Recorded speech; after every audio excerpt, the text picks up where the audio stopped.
Je m'appelle Kathleen Bennett. J'ai 38 ans et je travaille comme infirmière à Columbus, dans l'Ohio. J'ai été élevée dans un foyer chrétien. J'allais à l'église tous les dimanches. Mais honnêtement, je n'ai jamais vraiment compris ce en quoi je croyais. Je connaissais Dieu, Jésus et le Saint-Esprit. Mais si vous m'aviez demandé de vous expliquer comment ils fonctionnaient ensemble ou qui ils étaient vraiment, je n'aurais pas pu vous donner de réponse claire. J'y croyais, mais il y avait toujours ce brouillard autour de la partie la plus fondamentale de ma foi, qui est réellement Dieu. Tout a changé le 3 février 2023. Mais avant de commencer, dites-moi d'où vous écoutez. Ce sera agréable de se sentir plus proche, même si nous sommes physiquement séparés. N'oubliez pas non plus d'aimer et de commenter ce que vous avez pensé de ce témoignage d'expérience de mort imminente. Ayons une discussion juste et ouverte afin que nous puissions apprendre les uns des autres sur cette chaîne. Bonne écoute. Ce jour-là, j'avais travaillé en double équipe cette semaine-là. Il y a eu une épidémie de grippe et nous étions gravement en sous-effectif. Je n'avais pas bien dormi depuis des jours. Ce matin-là, je me suis réveillée avec un mal de tête lancinant. Mais j'ai pris de l'ibuprofène et je suis allée travailler quand même. Vers midi, le mal de tête s'est considérablement aggravé. Je me souviens avoir dit à ma collègue Lisa que j'avais besoin de m'asseoir une minute.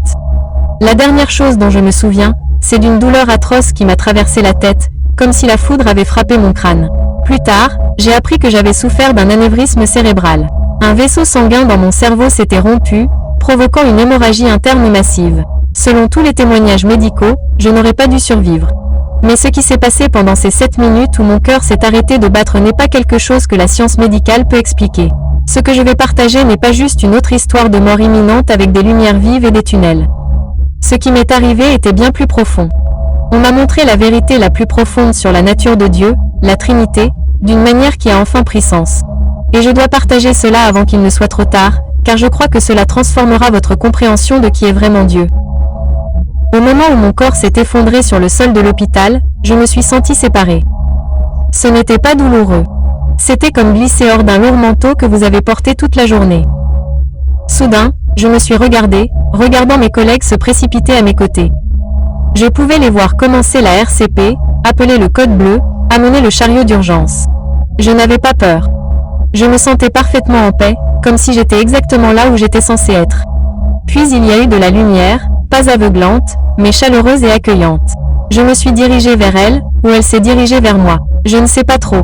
Et soudain, j'étais ailleurs. Pas vraiment un endroit. C'était plutôt comme être dans l'amour pur et la vérité. Et je n'étais pas seule. Il était là. Jésus. Je l'ai reconnu instantanément. Pas parce qu'il ressemblait aux peintures ou aux images que l'on voit dans les églises.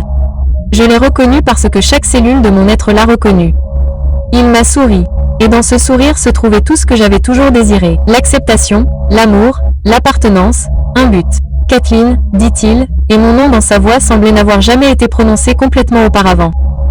Tu as des questions. Tu en as toujours eu, même quand tu ne savais pas comment les poser, dis-je, bien que je ne parlais pas avec ma bouche. À propos de Dieu. J'ai cru toute ma vie, mais je n'ai jamais vraiment compris. C'est pour ça que tu es là, dit-il. Pas pour mourir, mais pour voir, pour savoir, pour comprendre ce qui a été obscurci. Tu reviens, Kathleen.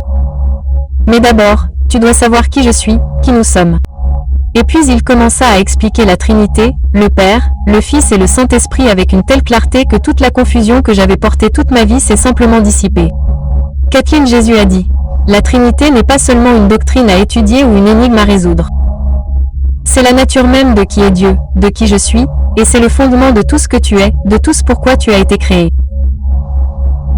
Je me suis sentie guidée non pas vers un endroit, mais vers une compréhension plus profonde.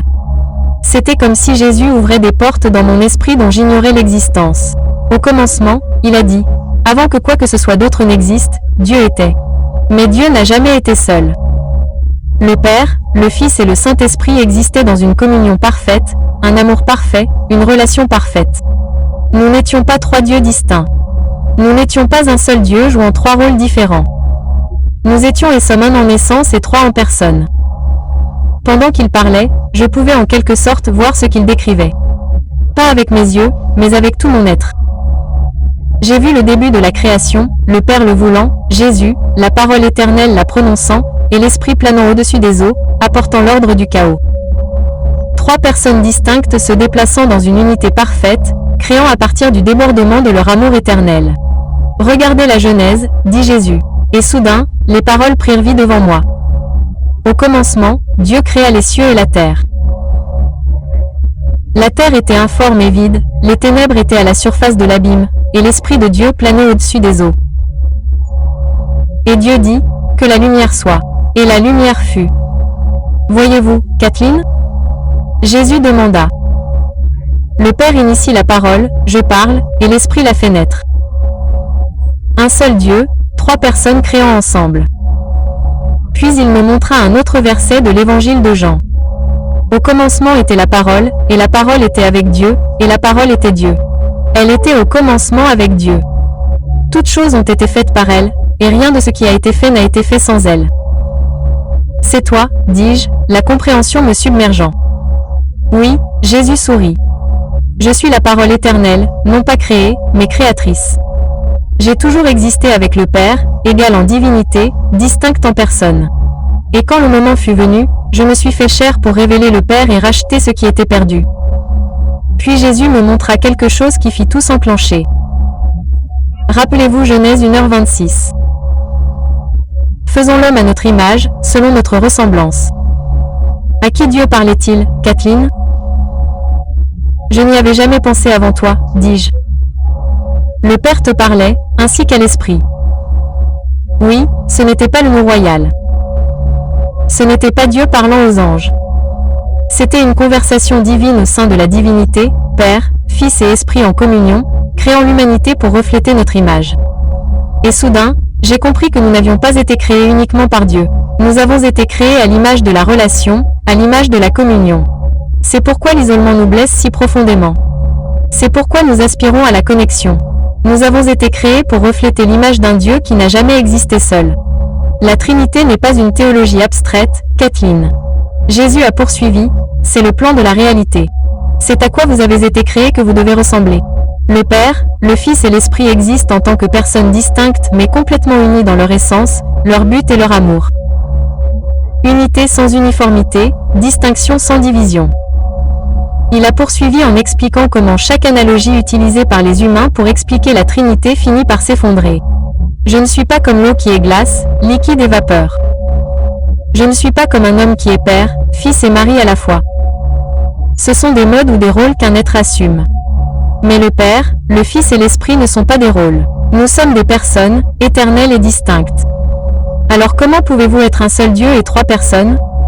Parce que l'un fait référence à ce que nous sommes, à notre essence, à notre nature divine. Trois pieds fait référence à qui nous sommes, à notre personnalité. Je ne suis pas le Père. Le Père n'est pas l'Esprit. L'Esprit n'est pas moi. Et pourtant chacun de nous est pleinement Dieu, et non des parties de Dieu. Comme Jésus l'a dit, les Écritures se sont succédées devant moi. Deutéronome 6/4. Voici, Israël, le Seigneur notre Dieu, le Seigneur est un. Matthieu 3/16-17. Et dès que Jésus eut été baptisé, il remonta de l'eau. Et voici, les cieux s'ouvrirent, et il vit l'Esprit de Dieu descendre comme une colombe et se poser sur lui. Et voici, une voix fit entendre des cieux ces paroles. Celui-ci est mon Fils bien-aimé, en qui j'ai mis toute mon affection. Jean 14h26. Mais le Consolateur, c'est l'Esprit Saint, que le Père enverra en mon nom. Il vous enseignera toutes choses et vous rappellera tout ce que je vous ai dit. Lors de mon baptême, Jésus m'a expliqué. Vous nous voyez tous les trois distinctement. Je suis dans l'eau. L'Esprit descend comme une colombe. Le Père parle du haut des cieux. Nous ne sommes pas interchangeables. Nous ne jouons pas des rôles. Nous sommes des personnes distinctes qui travaillent dans une parfaite unité. Puis il m'a montré comment la Trinité était à l'œuvre dans mon propre salut. Le Père a planifié votre rédemption avant le commencement des temps. Il vous a choisi. Il m'a envoyé. Il vous attire à lui. J'ai accompli votre salut par ma vie, ma mort et ma résurrection. J'ai pris votre place, j'ai porté votre péché, j'ai vaincu la mort, et l'Esprit applique ce salut à votre cœur. Il convainc, il régénère, il habite en vous, il vous transforme de l'intérieur. Éphésiens 1, 3-4 a soudainement pris tout son sens. Le Père choisit les versets 3-6. Le Fils rachète les versets 7-12. L'Esprit scelle les trois travaillent ensemble à mon salut, mais chacun fait ce que l'autre ne fait pas. Kathleen, Jésus a dit, quand vous priez, c'est par moi que vous priez le Père, par la puissance de l'Esprit. Quand vous lisez les Écritures, elles sont inspirées par l'Esprit. Elles témoignent de moi et révèlent le cœur du Père. Quand vous adorez, l'Esprit éveille votre cœur pour m'adorer et je dirige cette adoration pour glorifier le Père. Ce n'était plus seulement une théorie. C'était une relation. C'était la réalité. C'était qui est Dieu. Jésus a continué, me montrant comment l'Église primitive s'était battue pour protéger cette vérité. Ils n'ont pas inventé la Trinité. Ils ont reconnu ce que les Écritures révélaient clairement. À Nika en 325 après Jésus-Christ et à Constantinople en 381 après Jésus-Christ, ils ont affirmé ce qui avait toujours été vrai, que je ne suis pas un être créé, mais pleinement Dieu, que l'Esprit n'est pas une force impersonnelle mais le Seigneur et le dispensateur de vie, qu'il y a un seul Dieu en trois personnes. Puis Jésus s'est tourné vers le Père et j'ai senti son amour s'approfondir. Beaucoup de gens comprennent mal le Père. Jésus a dit qu'il le voit comme quelqu'un de distant, en colère, prêt à punir. Mais le Père est celui qui a tellement aimé le monde qu'il m'a donné. Il est la voix qui parle de l'identité sur la création. C'est lui qui court vers le Fils prodigue. Il est le potier qui façonne avec des mains tendres. C'est lui qui m'a envoyé non pas pour condamner mais pour sauver. Jésus m'a montré comment le Père se révèle à travers les Écritures, non pas comme une divinité froide et distante, mais comme compatissante et proche. Ésaïe 64/8. Mais maintenant, Seigneur, tu es notre Père. Nous sommes l'argile et tu es notre potier. Nous sommes tous l'ouvrage de tes mains. Psaume 103/13. Comme un père a compassion de ses enfants, ainsi l'Éternel a compassion de ceux qui le craignent. Osée 11/1-4. Quand Israël était enfant, je l'aimais. Et j'ai appelé mon fils hors d'Égypte. C'est moi qui ai appris à marcher à Éphraïm, en le prenant par les bras. Je les ai conduits avec des cordes de bonté, avec les liens de l'amour.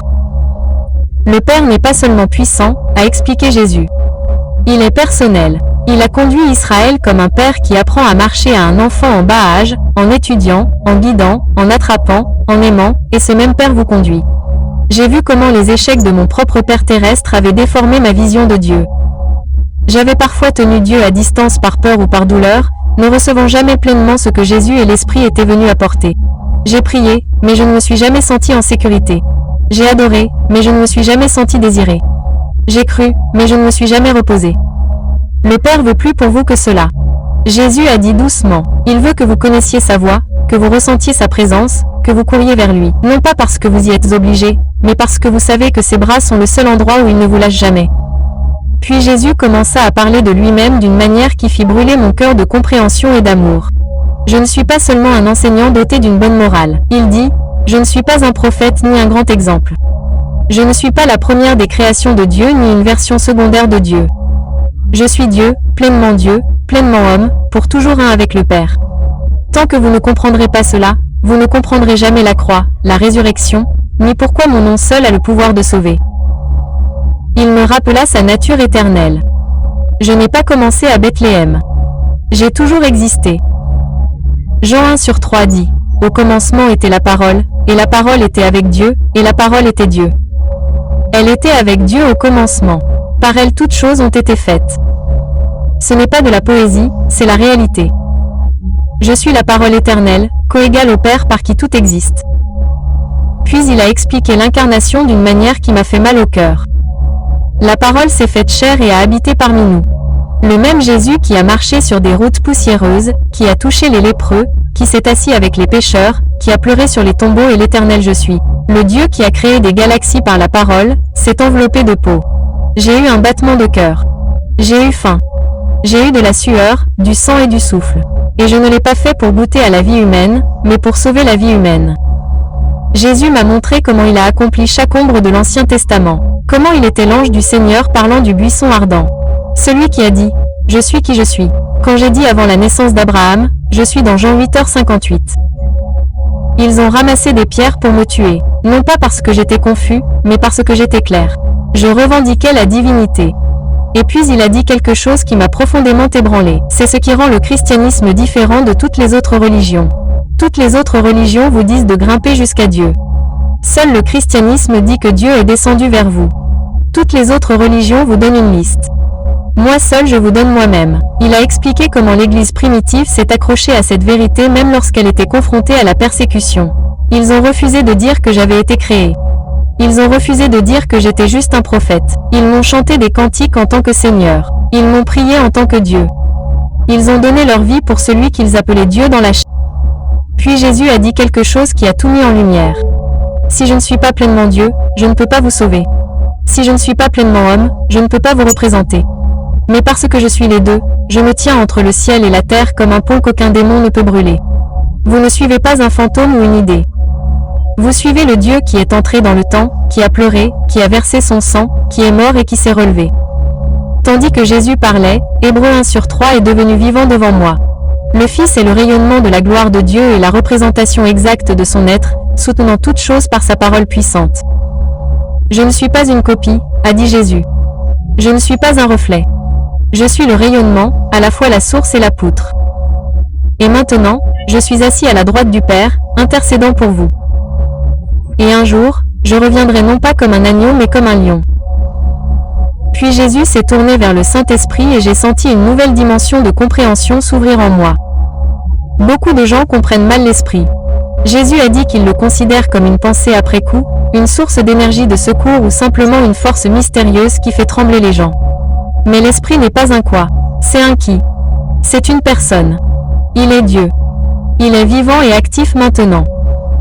Jésus a souligné ses propres paroles dans Jean 16/7. C'est pour votre bien que je m'en vais. Si je ne m'en vais pas, l'avocat ne viendra pas à vous. Mais si je m'en vais, je vous l'enverrai.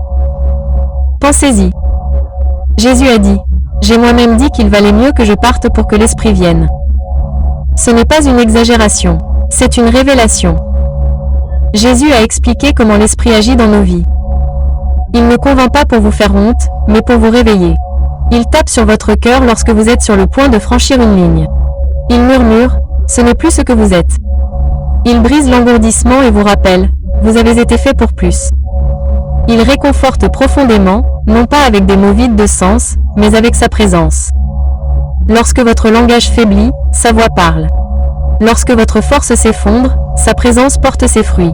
Il n'est pas seulement à vos côtés, il est en vous. Il transforme. C'est la part que personne ne peut simuler.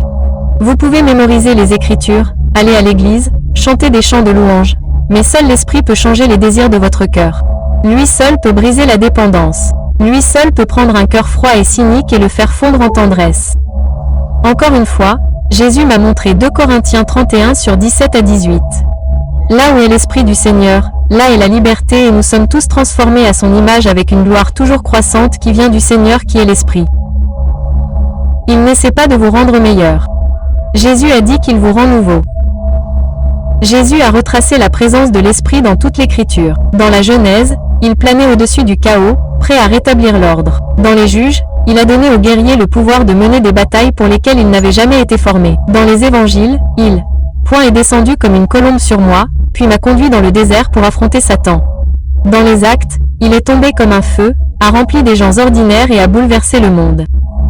Puis Jésus a dit quelque chose qui m'a rempli d'émerveillement. Quand je marchais sur terre, je ne pouvais être qu'à un seul endroit à la fois. Mais maintenant, par l'Esprit, je suis avec vous dans vos pires jours, dans vos moments de faiblesse, dans la voiture, au bureau, au milieu d'un chagrin d'amour, au bord de la tentation. Je ne suis pas limité par les murs, les kilomètres ou les humeurs. Je suis en vous. Jésus a expliqué que l'Esprit ne se forcera pas. Il ne criera pas à cause de vos distractions. Il attend que vous vous abandonniez. Il attend que vous ayez faim. Il attend que vous disiez, je ne veux pas seulement connaître Dieu. Je veux marcher avec lui à chaque étape de ma vie. Puis Jésus a tout rassemblé, me montrant comment la Trinité fonctionne en parfaite unité.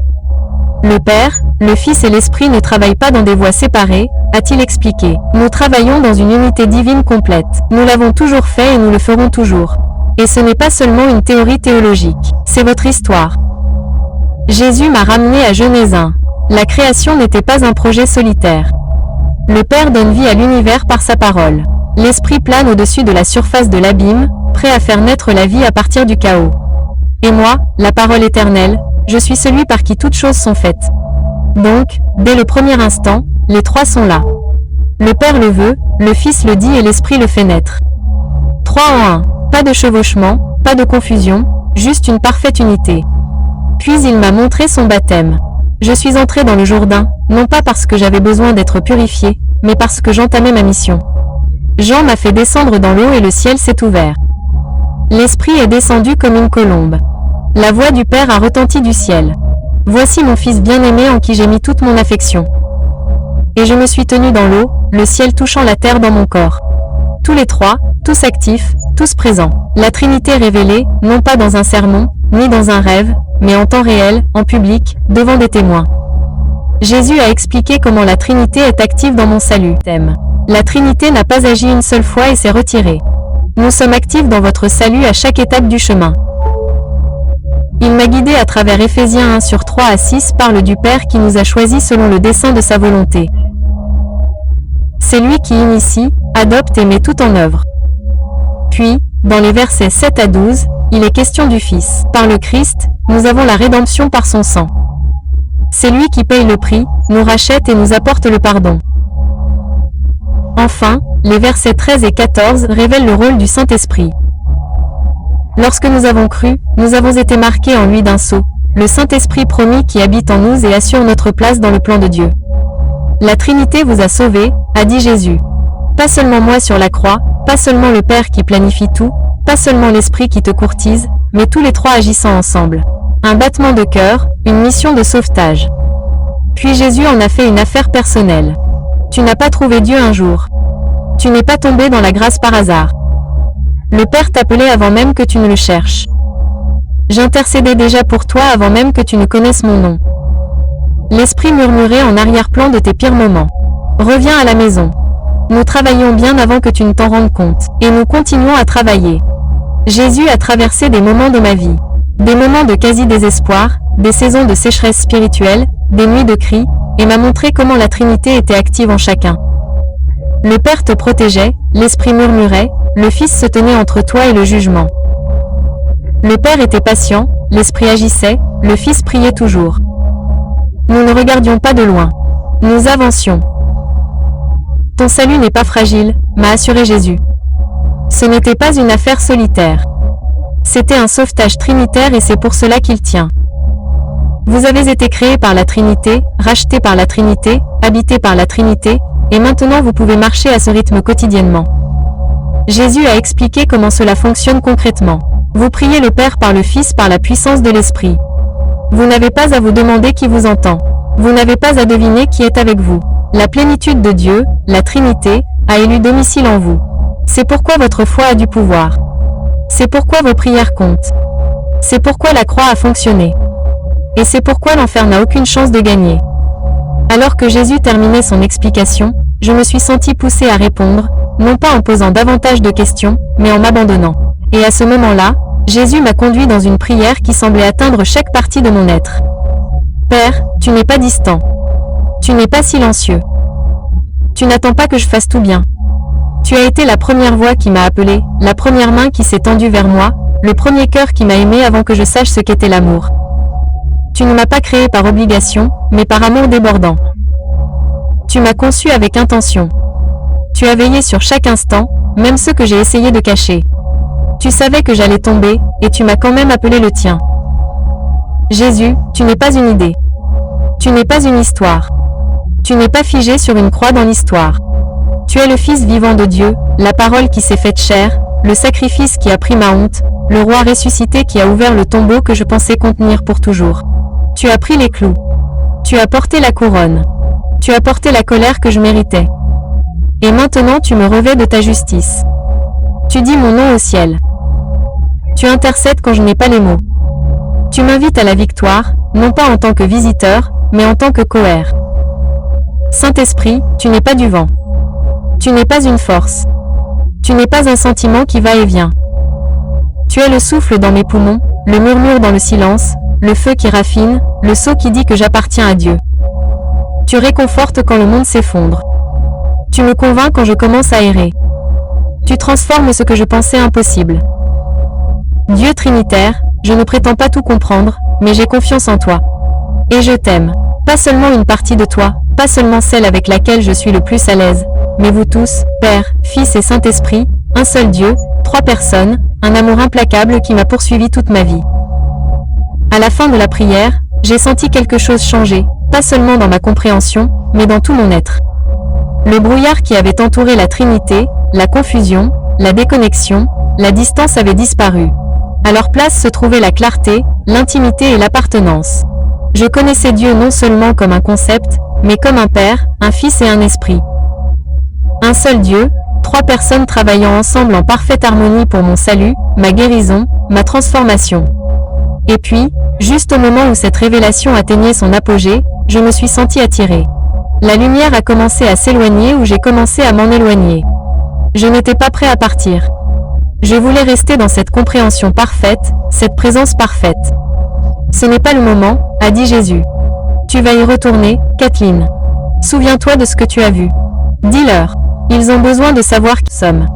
Et puis je me suis précipité dans ce qui ressemblait à un tunnel pour retourner vers mon corps sur le sol de l'hôpital. Je pouvais voir les médecins et les infirmières travailler frénétiquement, le défibrillateur se chargeant, le moniteur affichant une ligne plate. Je les ai regardés administrer une ou deux décharges à mon corps. Au troisième choc, je me suis senti reprendre ma forme physique. La douleur a été immédiate et accablante, pas seulement dans ma tête, mais dans tout mon corps. J'ai haleté, mes yeux se sont ouverts brusquement et j'ai entendu quelqu'un crier. Nous l'avons récupéré. Les jours suivants ont été un tourbillon d'examens, de scanners, de médicaments et de médecins inquiets expliquant à quel point ma survie était miraculeuse. Ils ont parlé d'une guérison spontanée. Ils ont dit que l'hémorragie s'était arrêtée d'elle-même, que selon toute compréhension médicale, j'aurais dû mourir ou au moins subir de graves lésions cérébrales. Mais je savais ce qui s'était passé. Je savais où j'étais. Et plus important encore, je savais qui était Dieu. Père, Fils et Saint-Esprit, un par essence, trois en personne. Ce n'était pas un puzzle théologique, mais le fondement de toute réalité, le plan directeur de ce que j'étais censé être. Quand je me suis finalement retrouvée seule dans ma chambre d'hôpital, j'ai murmuré « Merci, je comprends maintenant ». Et bien qu'il n'y ait eu aucune réponse audible, j'ai ressenti une paix qui dépassait tout ce que j'avais connu. La paix de connaître enfin le Dieu en qui j'avais cru toute ma vie. Dans les semaines et les mois qui ont suivi, tout a changé. Ma vie de prière s'est transformée de magnifiques monologues en conversations dynamiques avec le Père, par l'intermédiaire du Fils, par l'Esprit. Les Écritures ont pris vie lorsque j'ai reconnu la Trinité se mouvant à chaque page. Mon culte s'est approfondi lorsque je ne priais plus une vague entité divine, mais le Dieu trinitaire qui s'était révélé à moi. J'ai commencé à partager mon expérience, d'abord avec des amis proches, puis avec le petit groupe de mon église, et finalement avec quiconque voulait bien m'écouter. Certains étaient sceptiques, bien sûr. D'autres ont rejeté cela comme une hallucination causée par le manque d'oxygène. Mais beaucoup ont reconnu le côté vrai de ce que j'ai partagé, en particulier celles qui étaient aux prises avec la même confusion au sujet de la Trinité qui avait obscurci ma foi pendant si longtemps. Une femme s'est approchée de moi après que j'ai parlé lors d'une retraite pour femmes. Les larmes aux yeux, elle m'a dit « Je suis chrétienne depuis 40 ans, et c'est la première fois que la Trinité a du sens pour moi. Ce n'est plus seulement une doctrine. C'est une relation. C'est ce que je veux que tout le monde comprenne. La Trinité n'est pas seulement de la théologie. Ce n'est pas seulement une doctrine à croire ou une énigme à résoudre. C'est la nature même de qui est Dieu. Une communion d'amour qui vous a créé, vous a racheté et vit en vous maintenant. Père, Fils et Esprit, distincts mais jamais séparés, différents mais jamais divisés. Trois personnes, un seul Dieu, œuvrant dans une unité parfaite de la création à la rédemption et à la transformation de votre cœur. Je ne prétends pas tout comprendre de mon expérience ou de Dieu. La Trinité reste un mystère divin à bien des égards. Mais ce qui était autrefois flou est désormais clair. Ce qui était autrefois lointain est désormais proche. Et le Dieu en qui je croyais autrefois avec confusion, je le connais désormais avec clarté. Si vous avez encore du mal à comprendre la Trinité, si vous avez hoché la tête pendant les sermons tout en pensant intérieurement, je ne comprends pas vraiment. Sachez ceci, vous n'êtes pas seul. Mais Dieu veut que vous le connaissiez, pas seulement que vous croyiez en lui, mais que vous le connaissiez tel qu'il est vraiment. Père, Fils et Esprit, un seul Dieu en trois personnes, existant éternellement en communion parfaite et vous invitant à y entrer.